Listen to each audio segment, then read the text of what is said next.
Thanks everybody for joining us this morning, Friday morning, end of another week here. And joining me this morning is Mandy Parpart. She is the Director of Student Engagement and Leadership at Dakota State University. Mandy, thanks for joining me. Yes, thanks for having me, Eric. How's your Friday morning going?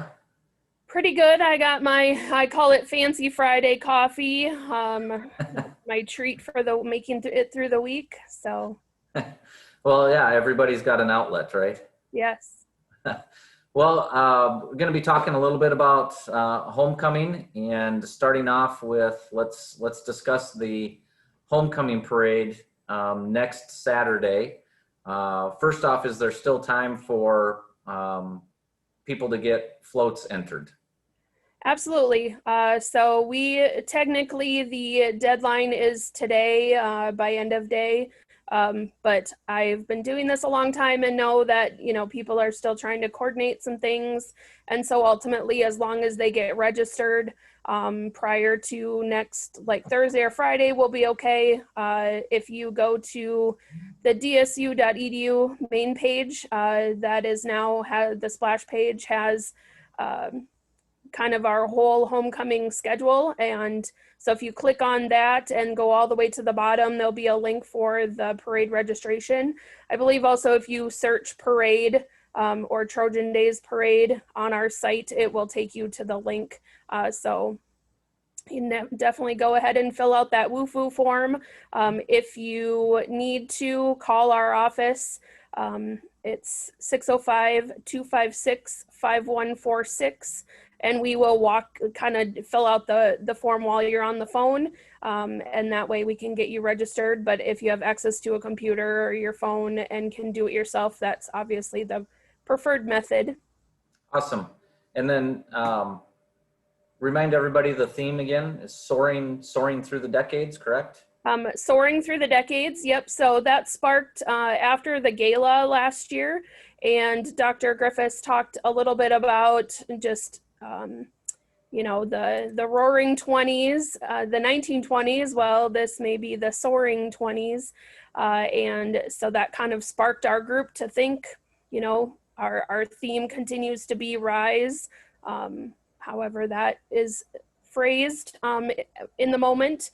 And so we really wanted to kind of use that, and knowing that technology has changed, obviously, through the decades, DSU has changed. And so celebrating all of those things. And we really think that organizations and businesses can kind of highlight a certain decade, or they can kind of talk about their own history through the decades. Sure. Hopefully there'll be a lot of 80s music on float. Yes, right.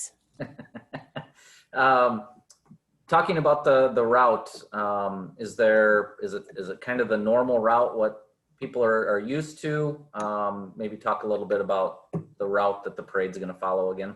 Sure. So we'll once again go on Egan Avenue. The lineup area is kind of that South 4th area until the bypass.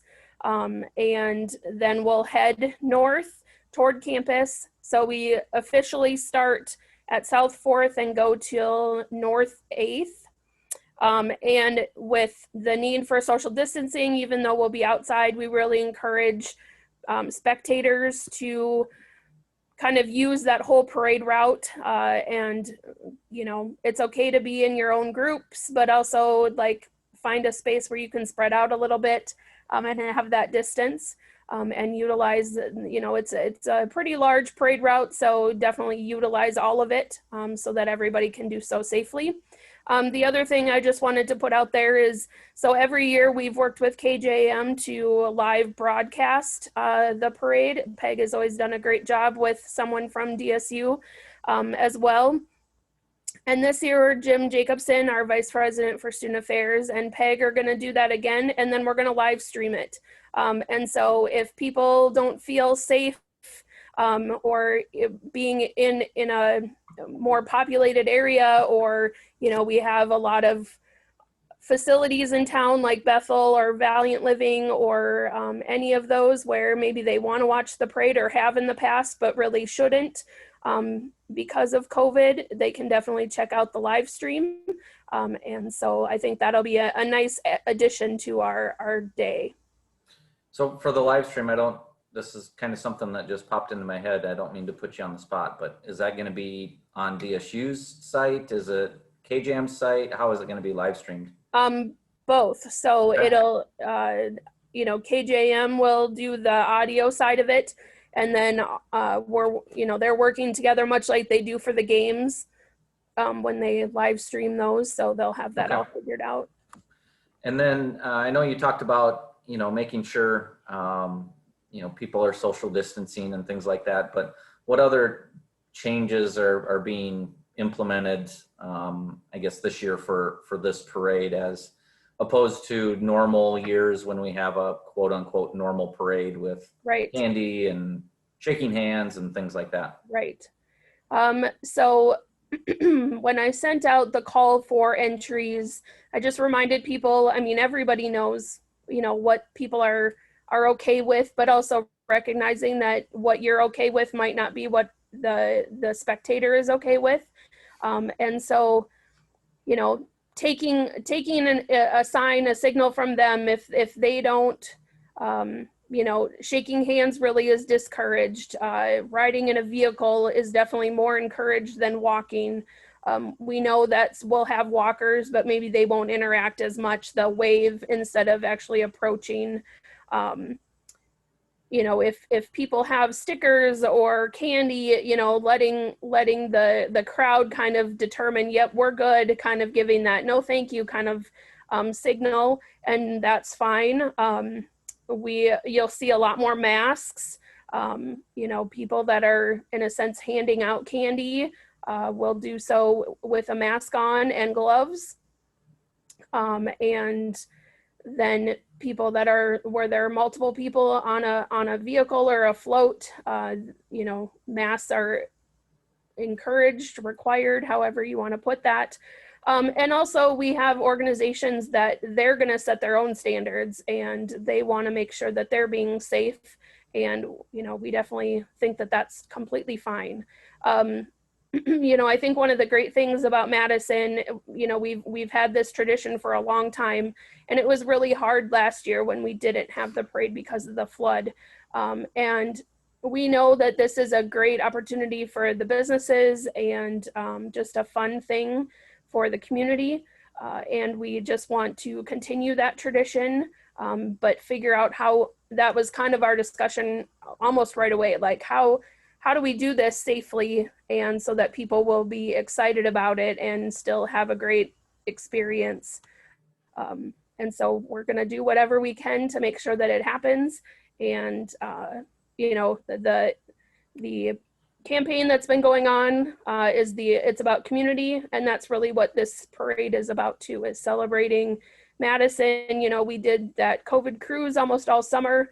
And so I would love to see even some of those vehicles, the really cool vehicles, sign up to be in the parade. Honk your horn, wave your hand. You don't have to necessarily even be with an organization or a group. Just a way to have a cool event. Sure. And then parade is next Saturday, October 3rd. Starts at 10 a.m. Yep. On Egan Avenue. Check out DSU's website if you want more information or to get an entry into the parade. With homecoming, what other type of activities do you want to kind of touch on? Yeah, so obviously for students, we have things going on all week. We'll do coordination. Obviously, it's going to look a little different, as will everything. But trying to do some fun, still traditional events with maybe a little twist to them.